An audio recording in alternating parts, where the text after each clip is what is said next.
Hi dudes, what's up? A mother was walking down the hall when she heard the humming sound coming from her daughter's bedroom. When she opened the door, she found her daughter scantily clad on the bed with a vibrator.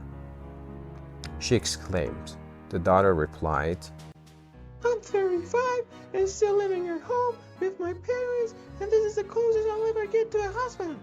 Later that week, the father was in the kitchen and heard the humming sound coming from the basement. When he went downstairs, he found his daughter scantily clad on the sofa with a vibrator.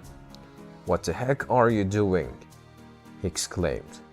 The daughter replied, I'm 35 and still living at home with my parents, and this is the closest I'll ever get to a hospital.